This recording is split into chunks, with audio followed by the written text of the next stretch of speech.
With so many exciting things around the corner for Total War Warhammer 2, I do want to kind of shed some light again, or at least bring our attention back to the FLC list for Total War Warhammer 2 that Creative Assembly released around the launch of the game. We got the Mortal Empires campaign. That was the first real big one.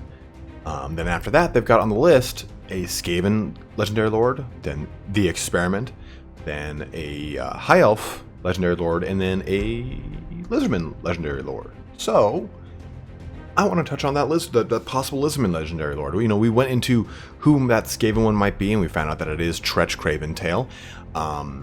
We don't really know who the High Elf one is. We know we're getting Shadow Warriors from at least those leaked little things from the data mining that says Shadow Warriors are going to be in the game. A lot of people say, okay, that means we're probably going to get a Lithanar. Not too sure on that because it doesn't necessarily mean that they will be together. But no one's really speculated on or talked about is what is going to be the new DLC, or at least FLC, for the Lizardmen. Now, there are a lot of options here, right? I'm going to go over two of the big ones that I really like a lot, or ones that I see really make a lot of sense in the meta, I guess you could say, or the current configuration of the Lizardmen roster, as far as things that are either missing or, hey, this would be a nice little feature. So, the first one we're going to go over is probably one of my favorite lords, and one I was really upset wasn't just in the game from default, and it's Gor-Rok, the White Lizard. Now, he has a pretty crazy history, and he's kind of this big badass. He has a crazy little end times history too, which we'll kind of briefly touch on here. Let's go into, again, Gor-Rok, the Great White Lizard. When Gor-Rok emerged from the spawning pool of Itza, his size, pure albino colorings, and lone arrival immediately marked him as a future champion. And so it has been, for the Great White Lizard, as Gor-Rok is also known, has fought in countless battles, his heavily scarred body a testament to many thousands of hard-fought triumphs. Gor-Rok is the mightiest of warriors, the solid center around which the Saurus battle lines advance, and the rock on which Itza's enemies are broken. Gor-Rok does not know pain or fear, and in combat he is unrelenting, always looking for another opening to attack, while never himself taking a single step backwards. Like all Saurus, Gor-Rok is a fighting machine, a creature wholly purposed for war and the slaughtering of enemies. Unlike many of his species, however, Gor-Rok is oversized, and his heavy frame, thickly corded with muscles and covered with scales, tough enough to turn all but the most determined of sword thrusts. Indeed, Gor-Rok has survived horrendous wounds and bears monstrous scars, yet never has his injury hindered him from duty or prevented him from achieving victory. As befits Gor-Rok's sacred status, he has been gifted with the first armaments of Lustria. To gird him for battle, skink attendants tend to his every need at the apex of Itza's tallest pyramid, while Gor-Rok remains motionless. Only when the mace of Ulamok is hefted at his shoulders and the matchless shield of Aeons strapped to his arm does Gor-Rok come to life. A cold-blooded purpose appears in his reptilian eyes as he accepts orders from a skink priest or telepathically from a Slan mage priest. Whether placed in charge of entire armies, delegated as a unit leader, or assigned the task of pulverizing enemy commanders, Gor-Rok has never failed. At the Battle of Blood Pools, it was Gor-Rok who slew the savage orc war boss and his wyvern, putting flight to the greenskins. He has slain foes as far away as the chaos wastes, and tested the strength of his shield against ogre charges and the might of greater demons. He has fought in naval battles and bears the scars from the fangs of sea monsters that fought alongside the Dark Elves. In any battle, he can always be found where the fighting is thickest, and those that do not fall beneath the powerful sweeps of his mighty weapon are smashed aside by his massive shield and crushed beneath his tread. Kind of a rad guy there, right? Huh? Well, nothing like a big old white lizard to come slithering at you and killing things. But he's notoriously resilient. That's kind of the big theme here that you're kind of getting from the lore, is that he's always kind of seen in that thick battle, in that thick fight, incurring all these wounds, but at the same time coming out on top, always kind of there to see another day as it is. And even in the end times, we see him as Lord Crow kind of like jettisons the remainder of Lizardmen into space. I don't want to talk about it. Gor-Rok is kind of seen fighting to the last man. He's not seen completely killed. There's no like full confirmation of his death, and that by the way is a little bit of that's not necessarily in the book. One of the authors from the end times kind of said after the fact, here's some stuff that that we talked about in the drawing room that never made it to a book. So Lore Master of Sotek and I are kind of dubious on the origins and the actual lore of that, but take it with a grain of salt there. But Gor-Rok himself, I think, is a pretty strong candidate here for a legendary lord. He would not necessarily be on any kind of mount. He would be on foot. So he'd be a very kind of tanky lord with not a ton of actual damage coming out his way, like in the same way that Krok-Gar does. You know, Krok-Gar is just melting faces, but Gor-Rok instead would just be a kind of a center holder of the line there, you know, kind of a opinion.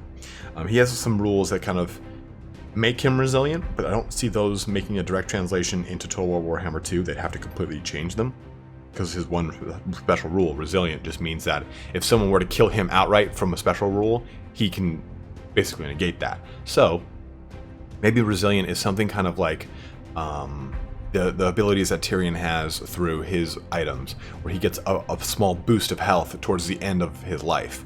That'd be kind of a cool little feature. Oh, he's below 10%, this pops him back up with a little bit more, and maybe even gives him a melee armor and melee defense bonus, because that's kind of fits into his overall lore as being this very tough, thick, scaly-skinned great white lizard that's even bigger than normal Saurus. But he does have these two magic items that we mentioned in the lore here. The Mace of Ulamok.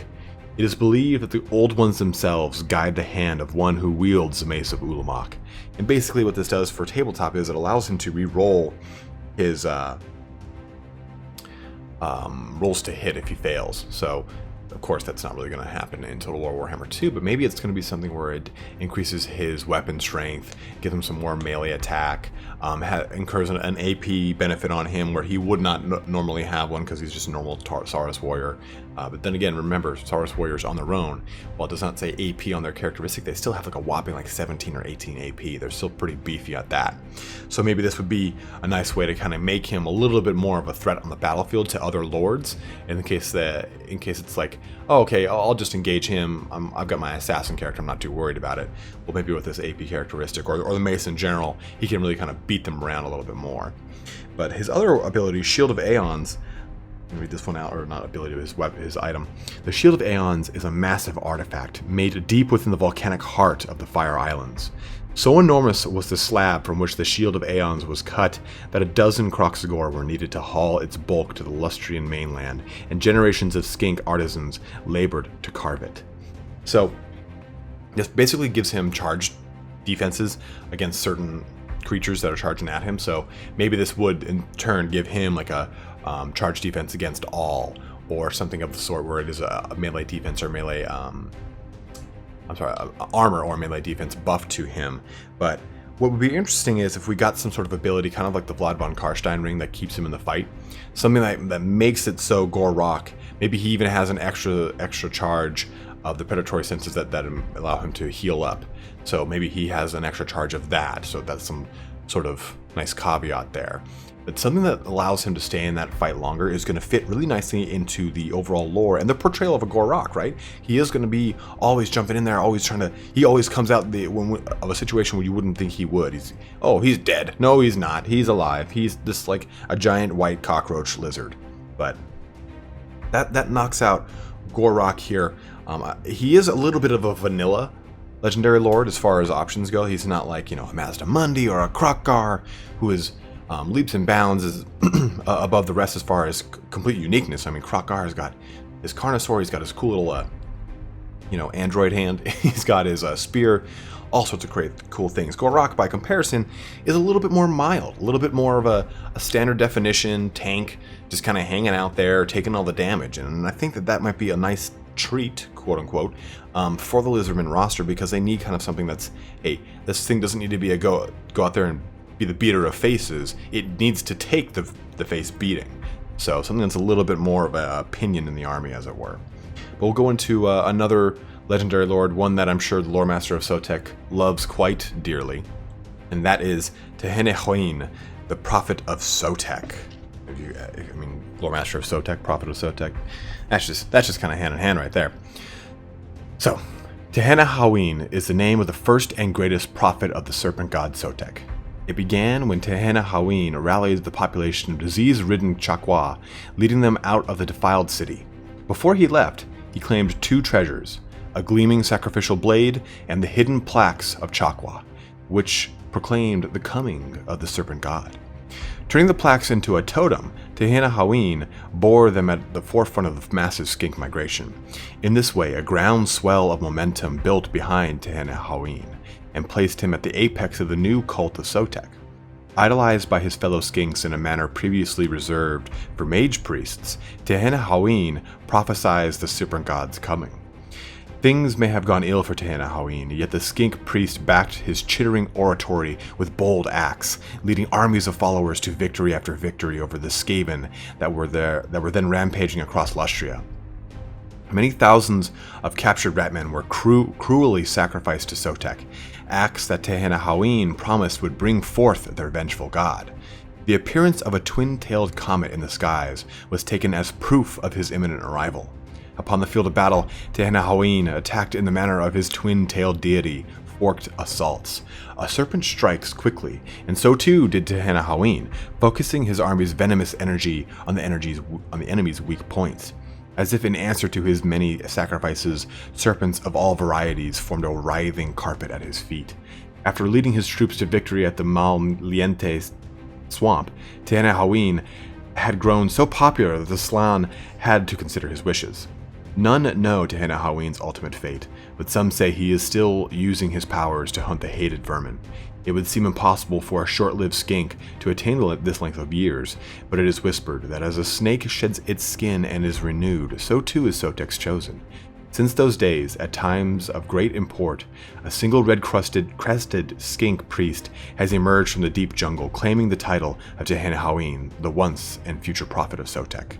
Kind of epic, right? Kind of this really cool, very different, very almost Moses-esque prophet, skink mage priest, or I'm sorry, skink priest, yeah, mage priest. Sick of it. We don't have anything like that. We don't have any legendary lords that are skinks at all, period. And it would make a lot of sense if we got this little dude as our possible legendary lord in the FLC coming out. He is pretty unique in that he's got all these special abilities that kind of cater to snakes, and a lot of people think that, oh, okay, maybe we'll get a Sotek DLC that'll get us more serpents or the basilisks, more things that are serpentine, kind of like Sotek embodies. Sotek being, the serpent god of the Lizardmen. But he does have some characteristics here. He's a level 3 wizard who uses the lore of beasts, so we can expect him to have the lore of beasts. He's a master of snakes, and that really doesn't do much for this game because the jungle swarms are not in the game. Jungle swarms typically have serpents and the such in them. But he's immune to poisons. That's a nice little tick there.